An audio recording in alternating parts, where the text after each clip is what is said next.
Would being asked to pay Facebook to remove ads make you appreciate their value or resent them even more? As Facebook considers offering an ad-free subscription option, there are deeper questions than how much money it could earn. Facebook has the opportunity to let us decide how we compensate it for social networking. But choice doesn't always make people happy. In February, I explored the idea of how Facebook could disarm data privacy backlash and boost well-being by letting us pay a monthly subscription fee instead of selling our attention to advertisers. The big takeaways were, Mark Zuckerberg insists that Facebook will remain free to everyone, including those who can't afford a monthly fee, so subscriptions would be an opt-in alternative to ads rather than a replacement that forces everyone to pay partially. Decoupling the business model from maximizing your total time spent on Facebook could let it actually prioritize time well spent because it wouldn't have to sacrifice ad revenue. The monthly subscription price would need to offset Facebook's ad earnings. In the US, that means the average user there would have to pay $7 per month. How ad-free subscriptions could save Facebook, however, my analysis neglected some of the psychological fallout of telling people they only get to ditch ads if they can afford it, the loss of ubiquitous reach for advertisers, and the reality of which users would cough up the cash. Though on the other hand, I also neglected the epiphany a price tag could produce for users angry about targeted advertising. What's best for everyone? This conversation is relevant because Zuckerberg was asked twice by Congress about Facebook potentially offering subscriptions. Zuckerberg endorsed the merits of ad-supported apps, but never ruled out letting users buy a premium version. "We don't offer an option today for people to pay to not show ads," Zuckerberg said, later elaborating that, "Overall, I think that the ads experience is going to be the best one. I think in general, people like not having to pay for a service. A lot of people can't afford to pay for his service around the world, and this aligns with our mission the best." But that word, today, gave a glimmer of hope that we might be able to pay in the future. Facebook CEO and founder Mark Zuckerberg testifies during a U.S. House Committee on Energy and Commerce hearing about Facebook on Capitol Hill in Washington, D.C., April 11, 2018. Photo, Saul Loeb, AFP, Getty Images. What would we be paying for beyond removing ads, though?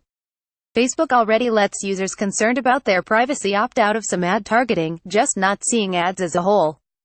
Zuckerberg's stumping for free internet services make it seem unlikely that Facebook would build valuable features and reserve them for subscribers. Spotify only lets paid users play any song they want on demand, while ad-supported users are stuck on shuffle. LinkedIn only lets paid users message anyone they want and appear as a featured applicant to hirers, while ad-supported users can only message their connections. Netflix only lets paid users not use it at all. But Facebook views social networking as a human right, and would likely want to give all users any extra features it developed, like newsfeed filters to weed out politics or baby pics. Facebook also probably wouldn't sell features that break privacy, like how LinkedIn subscribers can see who visited their profiles. In fact, I wouldn't bet on Facebook offering any significant premium-only features beyond removing ads. That could make it a tough sell. Meanwhile, advertisers trying to reach every member of a demographic might not want a way for people to pay to opt out of ads. If they're trying to promote a new movie, a restaurant chain, or an election campaign, they'd want as strong of penetration amongst their target audience as they can get. A subscription model punches holes in the ubiquity of Facebook ads that drive businesses to the app. Resentment versus appreciation. But the biggest issue is that Facebook is just really good at monetizing with ads. For never charging users, it earns a ton of money. $40 billion in 2017. Convincing people to pay more with their wallets than their eyeballs may be difficult. And the ones who want to pay are probably worth much more than the average. Let's look at the US. On average, US and Canada users earn Facebook $7 per month from ads. But those willing and able to pay are probably richer than the average user, so luxury businesses pay more to advertise to them, and probably spend more time browsing Facebook than the average user, so they see more of those ads.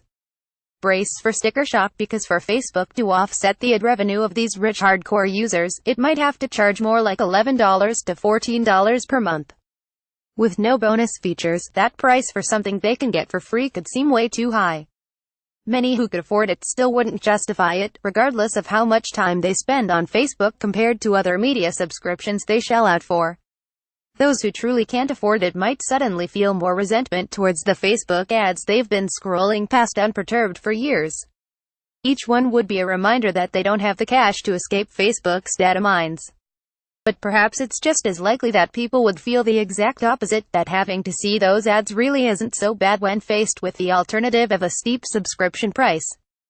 People often don't see worth in what they get for free.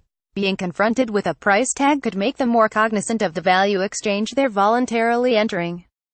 Social networking costs money to operate, and they have to pay somehow. Seeing ads keeps Facebook's lights on, its labs full of future products, and its investors happy. That's why it might not matter if Facebook can only get 4%, or 1%, or 0.1% of users to pay. It could be worth it for Facebook to build out a subscription option to empower users with a sense of choice and provide perspective on the value they already receive for free. For more big news about Facebook, check out our recent coverage. Facebook shouldn't block you from finding friends on competitors. Zuckerberg's boring testimony is a big win for Facebook. Highlights and audio from Zuckerberg's emotional cue.